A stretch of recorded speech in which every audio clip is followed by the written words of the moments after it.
Doctor ইউনূসের কাছে যে 12টি প্রস্তাব গণ অধিকার পরিষদের। অন্তর্বর্তী সরকারের প্রধান উপদেষ্টা ডক্টর মোহাম্মদ ইউনূসের সঙ্গে বৈঠক করেছেন গণ অধিকার পরিষদের নেতারা। শনিবার 5 অক্টোবর রাতে রাষ্ট্রীয় অতিথি ভবন যমুনায় এই বৈঠক অনুষ্ঠিত হয়। গণ অধিকার পরিষদের সভাপতি নুরুল হক নূরের নেতৃত্বে অনুষ্ঠিত বৈঠকে প্রধান উপদেষ্টাকে 12টি প্রস্তাব দিয়েছে দলটি। বৈঠক শেষে প্রস্তাবগুলো গণমাধ্যমের সামনে তুলে ধরেন দলের সাধারণ সম্পাদক রাশেদ। গণ অধিকার পরিষদের 12টি প্রস্তাব হলো: নাম্বার 1, অন্তর্বর্তী সরকারের কাজের পরিকল্পনা ও রোডম্যাপ প্রকাশ করা। নাম্বার 2, যেহেতু সংবিধান ও রাষ্ট্র সংস্কার অভ্যুত্থানের একটি মৌলিক ধারণা ও এ সময়ের অপরিহার্য বিষয় হয়ে উঠেছে, তাই গণহত্যায় জড়িত পতিত স্বৈরাচার ও তার দোসরদের বিচার এবং রাষ্ট্র সংস্কারের প্রয়োজনীয় উদ্যোগ গ্রহণ করা।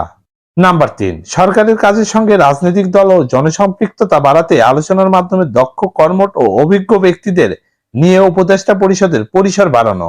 নাম্বার 4, শেখ হাসিনার ফ্যাসিবাদের আমলে দুর্নীতি লুটপাট করে আঙুল ফুলে কলাগাছ বনে যাওয়া মাফিয়া অর্থ পাচারকারী ব্যবসায়ীদের বিরুদ্ধে ব্যবস্থা গ্রহণ এবং গত 15 বছরে দেশ থেকে পাচার হয়ে যাওয়া অর্থ ফিরিয়ে আনতে কার্যকর পদক্ষেপ গ্রহণ। নাম্বার 5, সরকারি বিভিন্ন দপ্তরে গত 15 বছরে দলীয় বিবেচনায় নিয়োগপ্রাপ্ত দলবাজ দুর্নীতিবাজদের অপসারণের পাশাপাশি আইনানুগ ব্যবস্থা গ্রহণ এবং সরকারি, আধা সরকারি চাকরিতে মেধা ও দক্ষতার ভিত্তিতে নিয়োগের সুস্পষ্ট নীতিমালা তৈরি ও নিয়োগ কমিশন গঠন করে প্রতিযোগিতার মাধ্যমে সকল নিয়োগ প্রদান। নাম্বার 6, রদবদলের নামে ডিসি, এসপি সহ পুলিশ ও প্রশাসন আওয়ামী লীগকে পুনর্বাসনকারীদের চিহ্নিত করে ব্যবস্থা গ্রহণ। নাম্বার 7, যুগের চাহিদাকে প্রাধান্য দিয়ে কর্মমুখী ও গবেষণা নির্ভর শিক্ষা ব্যবস্থার প্রণয়নে নতুন শিক্ষা কমিশন গঠন। নাম্বার 8, দুদক পুনর্গঠন করে উপযুক্ত ব্যক্তিদের সমন্বয়ে শক্তিশালী দুর্নীতি দমন কমিশন করা।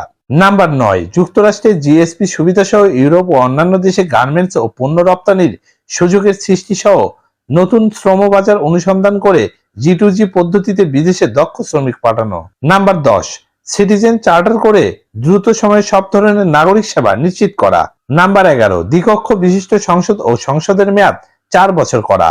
নাম্বার 12, যেসব দেশে বাংলাদেশের দূতাবাস নেই সেখানে দূতাবাস সেবা প্রদান ও আগামী নির্বাচনে প্রবাসীদের ভোটাধিকার নিশ্চিত করা। তো এই ছিল আজকের ভিডিওটিতে। ভিডিওটি ভালো লাগলে লাইক দিবেন। এমনই নিউজ পেতে আমাদের চ্যানেলটি সাবস্ক্রাইব করে দিন পরবর্তী ভিডিওর নোটিফিকেশন পাওয়ার জন্য। ধন্যবাদ।